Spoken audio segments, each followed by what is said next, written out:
6 bulan perjuangan pemulihan long COVID. Hari-hari itu kami bahagia menanti kelahiran adik bayi. Kakak yang biasanya cemberut melipat pakaian, kali ini bersemangat melipat pakaian adik bayi. Malang 9 Juli 2021, Abi dinyatakan positif COVID-19. Rumah kontrakan kami tidak layak untuk Abi isolasi mandiri bersama kami yang negatif. Jadilah kami tinggal berempat. Saya hamil 8 bulan bersama 2 anak saya, kelas 3 dan kelas 1 SD, serta balita yang usianya 2 tahun. Supaya kami tidak sendiri, Ama meminta kami ke Kampar. Karena kami sudah terpapar dengan Abi, maka kami melakukan tes PCR. Rupanya saya positif dan kakak pertama positif. Kakak pertama mengantarkan saya cek kesehatan. Bagi ibu hamil yang ingin isolasi mandiri, disarankan untuk kemudian melakukan pemeriksaan. Dan ternyata saya punya pneumonia karena saya juga mempunyai penyakit komorbid yang lain. Ketika mengantarkan saya pemeriksaan ke rumah sakit, kakak pertama Konita diantarkan oleh adik abinya. Selanjutnya saya titipkan padanya agar menjaga baik-baik dirinya dan ketika sudah sehat jaga adik-adiknya. Tidak pernah tahu apakah mungkin ini pertemuan terakhir kami. So sweetnya kakak, dia meninggalkan foto ini buat saya. Beberapa teman yang tahu saya diisolasi di rumah sakit mengirimkan saya makanan. Tiap hari saya melakukan video call dengan anak dan suami saya dari 3 lokasi berbeda. Saya di rumah sakit, kakak pertama dan Abi di asrama haji, dan adiknya di Rimo Panjang di tempat adik ayahnya. Kondisi saya semakin drop. Tanggal 20 Juli, tepat di Hari Raya Idul Adha, suami datang bersama adik ipar dan anak-anak ke rumah sakit Hermina. Karena kemungkinan kehamilan saya akan diterminasi, diakhiri. Dikhawatirkan kondisi saya yang semakin sesak membahayakan janin, yang kemudian siang hari saya dirujuk ke rumah sakit daerah Arifin Ahmad. Lalu proses operasi seksosesaria dilakukan maghrib. Setelah itu saya tidak lagi sadar. Suami memberitahu saya bahwa anak bayi kami dirawat di inkubator. Alhamdulillah setelah 4 hari dia dinyatakan negatif dan boleh pulang, dijemput oleh adik ipar. Sedangkan saya, tepat 4 hari itu saya baru tersadar. Sebelumnya saya berkali-kali mencabut info, saya berkali-kali turun dari tempat tidur. Adik bayi dijaga oleh adik ipar saya dan suaminya, Apa Deni dan Ama Ami, anak-anak memanggilnya. Mereka membawa adik bayi ke Rimo Panjang rumahnya. Hari keempat saya sadar, tapi saya masih sering berhalusinasi. Saya diberi obat tidur. Saya tidak tahu ternyata anak-anak dan suami sering datang menjenguk ibunya.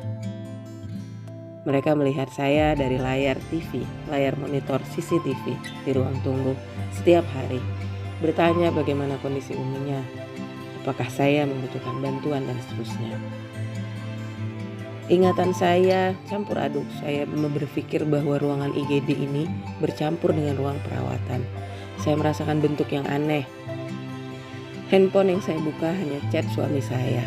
Selebihnya ribuan chat tidak pernah saya bisa buka dan saya balas. HP saya juga sempat hilang dan kemudian atas saran teman suami membelikan HP yang baru. Dukungan terus mengalir menyemangati, bertanya kabar saya, menyemangati, jangan sembunyi lama-lama, Kak ayo jualan lagi. Teman-teman SMA saya, teman-teman saya yang luar biasa, teman-teman kuliah saya, teman-teman SMP, dan keluarga besar tentunya. Doa-doa mengalir dari keluarga baik di Medan maupun di Riau. Donasi juga mengalir untuk kami. Padahal tidak diminta, tapi mungkin teman-teman merasa bahwa inilah kepedulian mereka. Ada yang menyampaikan kepada saya sampaikan, sedekahkan saja lagi, karena mungkin itu sedekah terakhir saya. Ketika ada yang menyampaikan kepada suami, diperlukan, suami saya menggunakan untuk keperluan saya di rumah sakit juga anak-anak. Setelah itu, selainnya didonasikan, disedekahkan. Saya merasa sulit tidur sebenarnya, tapi ketika saya menyampaikan kepada suami, saya sampaikan saja kalau saya cukup tidur. Karena sebenarnya ketika tidur saya mimpi yang membuat saya capek karena saya seperti berjalan kemana-mana. 2 pekan adik bayi dirawat oleh Ama Ami dan Apa Deni, selanjutnya dibawa oleh ama kami ke Kampar. Ama yang sudah tua, tapi tenaga dan semangatnya luar biasa membara. Begitu banyak kebaikan Ama yang kami tidak bisa membalasnya. Ama terbangun tengah malam untuk menjaga adik bayi karena dia tidur pulas di pagi hari. Semoga Ama diberikan kesehatan. Adik ipar saya yang lain di Kuala Simpang Aceh mengirimkan saya makanan. Dikirim dari Pekanbaru. Sudah lama ternyata saya dirawat. Saya tidak sadar. Sampai saya bertanya pada suami saya. Sudah dirawat di ICU 24 hari. Saya melihat teman saya di kanan yang kemudian sudah pergi, berpulang ke rahmatullah, berganti orang. Ya, ini saatnya, mungkin ke depan saatnya saya dipanggil. Saya berusaha ikhlas dan ridho. Sampai saya ingin rasanya bertelepati dengan suami saya, mengatakan bahwa, ya Rob, ya suamiku,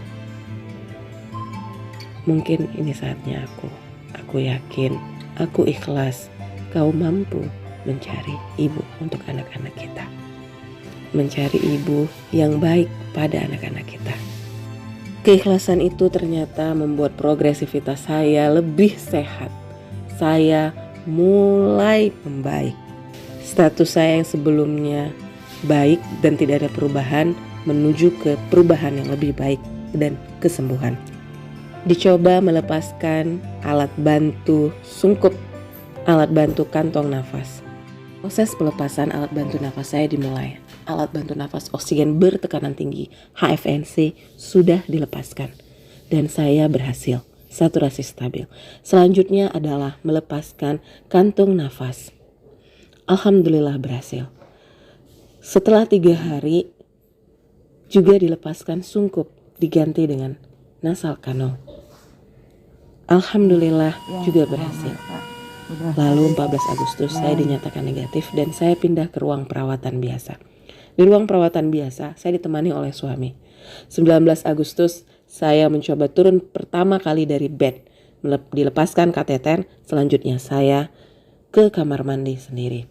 Tentunya masih dengan dipapa oleh suami. Terima kasih kepada Dokter Ani, kepada Dokter Irwan, spesialis jantung, kepada Dokter Lia yang kemudian terus merawat saya di fisioterapi. Juga beberapa dokter spesialisasi lain yang saya tidak ingat siapa saja namanya. Sungguh begitu banyak dokter yang merawat saya. Anak-anak, adik bayi juga datang kontrol ke rumah sakit bersama Dokter Zulfikri, spesialis anak. Ada dokter-dokter lain yang kemudian peduli kepada saya, Dokter Devi, Dokter Afdal. Alhamdulillah akhirnya bisa pulang. Sampai di rumah pun saya belum bisa mandiri. Saya masih dimandikan, makan disuapin, buang air besar, buang air kecil, juga masih ditemani oleh suami. Ama-ami datang mengunjungi kami, tapi adik bayi masih di kampar karena saya belum sanggup untuk menjaga adik bayi. Ketika kontrol dengan dokter, saya bertanya, berapa lama saya bisa pulih kembali? Berapa lama oksigen saya bisa lepas? Ternyata perjuangan saya masih panjang. Fisioterapi rutin saya lakukan sepekan 3 kali. Alat ini insentif spirometri membantu untuk mengembangkan paru. Bagian paru saya banyak yang fibrosis. Dia mengeras, tidak elastis. Makanya diperlukan rehabilitasi untuk mengembangkan paru. Saya juga masih menggunakan oksigen dengan tabung yang banyak sekali di rumah kami. Lalu beberapa kali kontrol ke rumah sakit juga masih menggunakan kursi roda. Dan tentunya selang oksigen menemani. 3 hari setelah adik bayi ada di rumah kami, qadarullah ASI saya keluar kembali. Masya Allah, inilah rezeki nutrisi ASI yang terbaik untuk adik bayi. Alhamdulillah kondisi saya semakin baik. Saya bisa berjalan dan berlatih di luar rumah dengan ditemani anak-anak, juga ditemani dengan suami yang setia terus menyemangati. Setelah 1 bulan, akhirnya saya bisa kontrol fisioterapi seminggu 3 kali tanpa menggunakan oksigen yang terus menemani saya sebelumnya. Latihan pun berlanjut dengan latihan penguatan otot kaki dengan menggunakan sepeda statis. Sekret yang ada di dada saya, di paru saya juga harus dikeluarkan supaya membantu pengembangan parunya lebih baik. Dan diberikanlah nebulisasi kepada saya. Anak-anak setia membantu memasukkan cairan ke dalam alat nebul. Tabung oksigen ini dulu menemani saya, 1 tabung besar dan 10 tabung kecil. Alhamdulillah datang 1 bantuan tabung besar lagi, sehingga waktu untuk pengisian dan biaya pengisian juga berkurang. Nikmat sungguh udara gratis yang diberikan oleh Allah kepada kita. Akankah kita masih berdusta akan nikmat itu? Terapi rutin fisioterapi saya masih terus berlanjut. Saya sudah bisa pergi sendiri, kadang ditemani oleh anak saya. Karena suami sudah lama off dari aktivitasnya. Dia harus melakukan kembali aktivitas rutinnya. Karena kehidupan kami terus berjalan. Saya rasa saya sudah cukup kuat untuk kemudian kami melakukan perjalanan lebih lama ke Salu Kampar. Kami akan melakukan syukuran akikahan anak kami, adik bayi Haisha Kirani Adha. Lagi-lagi Ama memberikan kejutan buat kami. Lagi Ama ingin memberikan begitu banyak kebaikan untuk kami membuat acara syukuran ini. Masya Allah, semoga Ama diberikan kesehatan. Biasanya pemulihan selama 3 bulan, ternyata untuk saya lebih panjang lagi waktu yang dibutuhkan untuk pemulihan. Tapi saya ingin mencoba untuk kemudian mengetahui apakah saya sudah kuat. Sebelumnya saya mengangkat air dan rupanya saya belum kuat. Nyeri di bekas luka operasi saya. Tapi yang ini saya tidak mengangkat apa-apa. Saya hanya menemani suami bersama anak-anak ke daerah desa binaan suami. Ternyata ya punggung saya masih belum begitu kuat. Tapi saya senang, anak-anak senang. Di rumah aktivitas sudah mulai seperti biasa. Anak-anak bermain dan suami saya menemani dengan membuat mainan dari kardus. Bulan Desember saya ingin pulang ke Medan, kota tempat kelahiran saya, kota di mana ibu saya masih ada. Saya ingin memeluknya, menciumnya.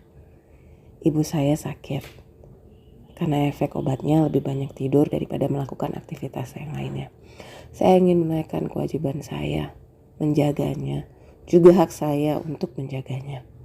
Karena ternyata bukan orang tua yang membutuhkan untuk menjaganya, tapi anaklah yang membutuhkan untuk menjaga orang tua.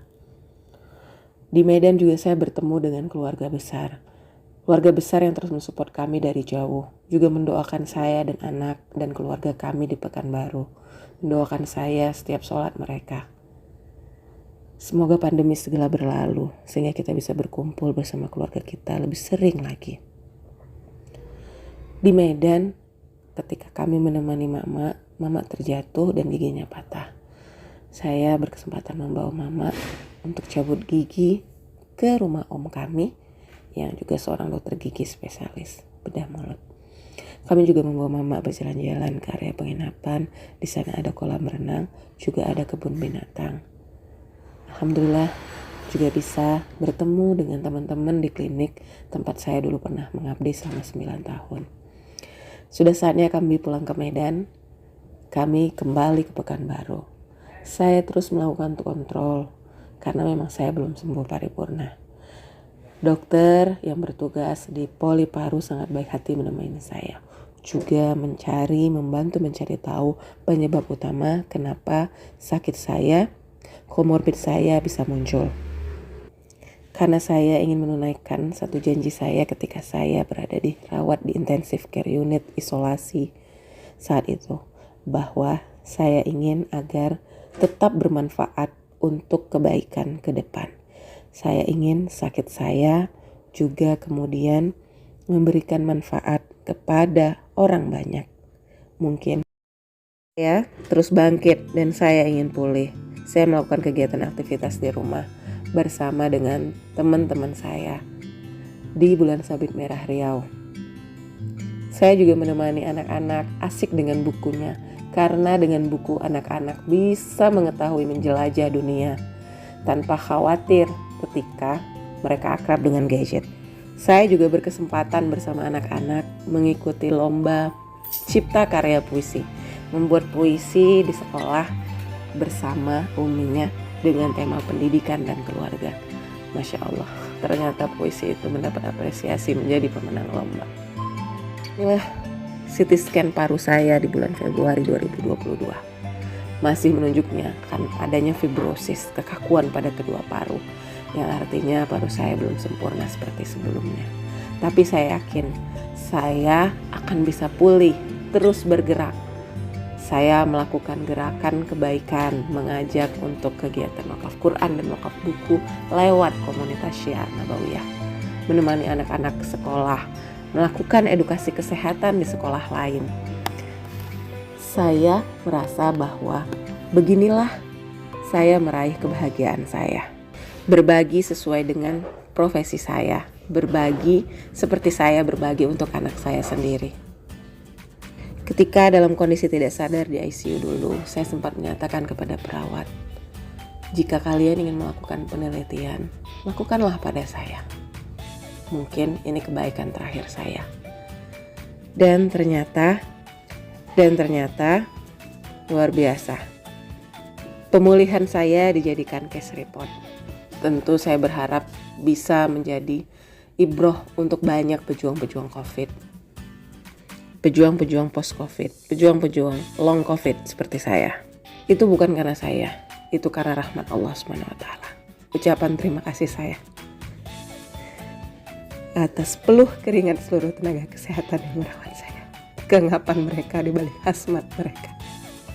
Saya ingin menunjukkan pada adik bayi Haisah bahwa adik, kita dulu pernah berjuang, kita harus terus berjuang.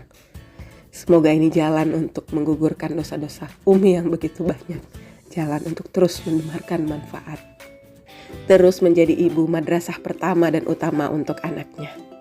Maka nikmat mana lagi yang kamu dustakan? Inilah kesempatan kedua bagi saya. Semoga bermanfaat.